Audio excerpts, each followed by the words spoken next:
May I come in, sir? Yes, please. Good afternoon, sir. Thank you, sir. Mr. Anvesh, tell us something about you to the board. Sir, my name is ANIMESH JAIN. I come from Dhar district of Madhya Pradesh. Sir, I have done my graduation in civil engineering from IIT Delhi. And after that, I have been preparing for civil services. So my optional is political science and international relations. And my hobbies include playing chess and reading books in free time. Right. What's the meaning of your name, Animesh? Sir, Animesh means someone who can constantly see without blinking the eyes. That is the literal meaning of my name, sir. Tell us something about Jainism. Sir, Jainism belongs to the Nastic sect. So Nastic in that context means somebody which does not believe in Vedas and the authority of Brahmins. So Jainism, the core philosophy is about non-violence and also aparigraha and anekantvad. And sir, Jainism believes that everybody in every form of life, there is soul, and that's why we should practice non-violence.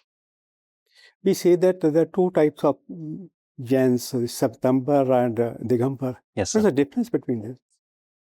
So the difference would be in terms of practices. So the Gamba literal meaning is somebody who is wearing the sky, so they go naked. But Shwetambara sect, they wear dress, the monks, they wear dress. And also difference is in the form of philosophy. So for example, in the Digambar sect, there is more emphasis on brahmacharya. But in Shwetambara, there is less emphasis.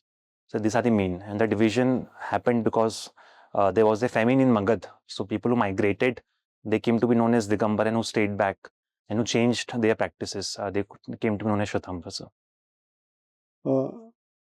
Some people in Jainism, they don't wear clothes, right? But the major cloth mills are owned by Jains only. Yes. Right? How it happens? So because Jainism in its early period, it was mainly supported by Vaishyas and Kshatriyas because they wanted to challenge the authority of Brahmins. So that's why later many Vaishyas, people who engage in businesses, they came to be associated with Jainism.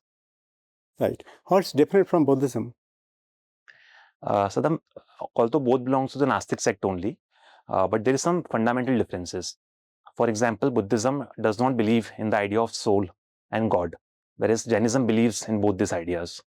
So Buddhism believes in the middle path philosophy, whereas Jainism believes in more extreme form of non-violence and practicing some fundamental rituals. Buddhism basically originated from India, but it has vanished from India. Why it's like that?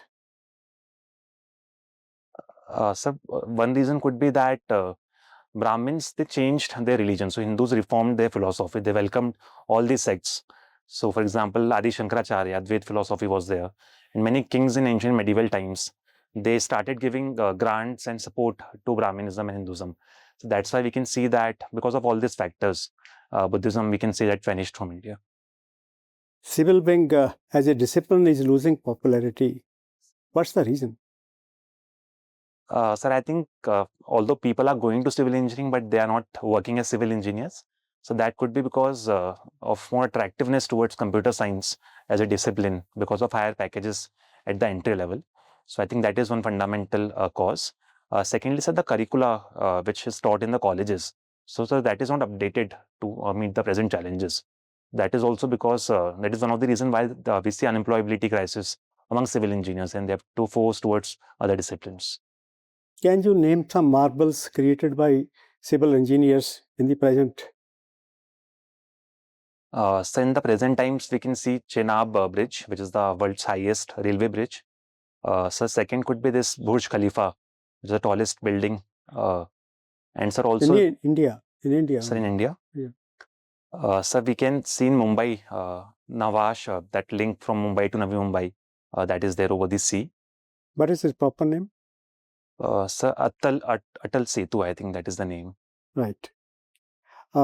You're a student of political science and international relations. Sir.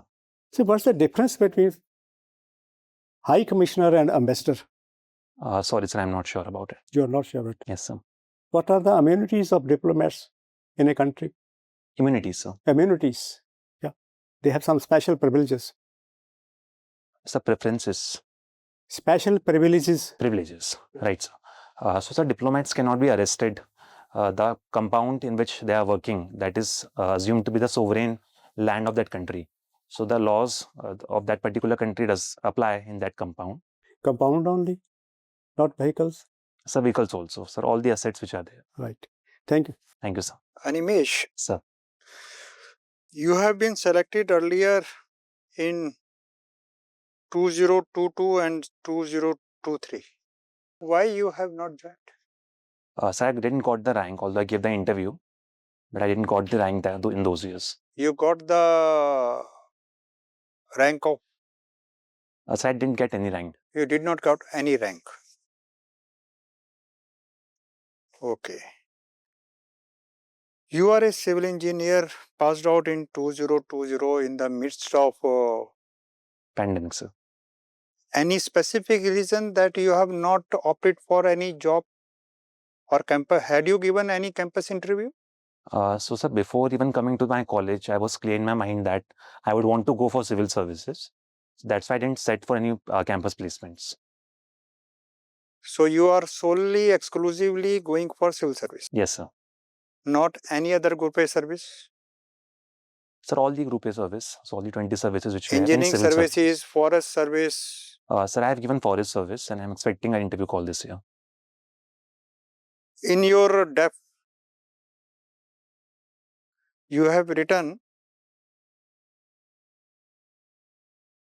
that you had been the chief coordinator at Srijan and Swadesh, Yes, sir. Enaljit, Delhi. What is that? Sir, Shrijan was the Basti teaching program. So near our IIT campus, there was this Munirka Basti. So we used to go there and teach small kids. And sir, Swadesh is about the immersive rural experience program, where we used to visit various rural areas and learn about various NGO models, governance models which are there. And what is Analjit? So what is? Enajit. A-I-N-A. Sir, AINA. Acha, AINA, sorry. Sir. Sir, AINA was the group, it stood for an initiative for national advancement. So under this group, we used to organize these events. What is advancement, national advancement? Sir, national advancement in our context was about making IIT people aware of the ground realities by visiting bastis, by visiting rural areas, so that they are connected with the ground and find solutions for the problems which the country is facing. Country is facing some problem, but rural areas are facing different problems. Sir. How do you merge them as a civil servant? Sir, because 70% of Indian population, they invariably lives in rural areas. Is it so? Sir, as per the 2011 census, we don't have data after that. So whatever problems are there in rural areas, it invariably impact the whole country. That's why I said both things in one breath. You have been the student for political science and IR. Sir. The entire international turmoil, Sir. is basically due to one person's policies. Yes, sir. How do you use your knowledge in IR to resolve issues of India with USA? So, for example, we read about structural school of international relations. So it says that the structural factors, if we work upon that, then individuals, their role could be minimized. So, for example, in context of USA, we can say that long-term economic and energy and also technological partnership. So there is a huge convergence there. And also there is a convergence vis-a-vis China. What is the most important weapon in IR? So I would say military. Oh, sir, sorry, sir. You are guessing. Yes, sir. It is the language propaganda which Trump is using. Yes, sir. What else we should build to have parity with other nations, the developed nations? So fundamentally, I think we should focus on our domestic economic development. Sir, also technological development, so that we have an edge in the fields like AI, semiconductors and all. When civil servants is consisting of so many technocrats, Sir. then how our technology will improve? Because they are leaving their field. Sir, I feel that in governance also, the nation can form the policies in technology only when we have technocrats heading different departments at the government level. So I think we need both technocrats in practice as well as in governance. And I think there are ample people in our country that if you leave and join bureaucracy, then also we would have ample people who could help the nation in application part. See, any country requires development Sir. based on its infrastructure. Yes, sir. And infrastructure requires civil engineers. Yes, sir. Now there is a shortage of civil engineers. They are not remaining in their field. Sir. Should not it be better that civil engineers should continue to practice in their area? Sir, yes, if we can make a facilitative environment for civil engineers, especially at the starting level, in terms of packages, facilities, via vis-a-vis other fields, I think definitely there would be more incentive for civil engineers to join. So basically, you are joining because incentives are not there. Sir, not really, because I had in my mind to join civil service from the very starting when I entered my college. I just needed a good degree for my graduation. And at that time, I think this civil engineering from IIT Delhi provided the best scope because of the civil services ecosystem in Delhi. That's why, sir, I came here. Otherwise, you should have opted for any humanities where the society would not have made so much of investment in engineer. So I think engineering degree per se, it not just empowers us to have technical skills, but also problem solving, creative thinking. So that was one of the reasons why I came here and joined IIT. So I was sure that this training would help me in my service as a civil engineer, as a civil servant also.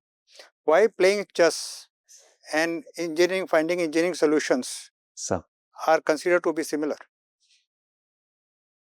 You play chess? Yes, sir. Sir, because in chess we have to think different moves, how we can structurally arrange our pieces. So similarly in civil engineering, it is all about how to structurally arrange different beams, columns, various materials which we use. So in that sense, it is similar. And so also we have to identify the weakness in our strategy in chess. What wrong moves are we making? So similarly in civil engineering, we do stress test to identify the weakness in the structure. What is the percentage of budget this year is for infrastructure development? So I'm not sure in terms of percentage, but it is around 12.5 lakh crores. Out of? Sir, out of around 56 lakh crores. Thank you. Thank you, sir. ANIMESH, what's the role of empathy in administration? Sir, empathy is required to reach the last mile. So there might be a situation that one has to exercise discretion, and the rule says that you follow the rule book and not help a person who is standing on the last mile. So to realize and help that last person, I think empathy is important. Wrong decision or no decision, which you will prefer?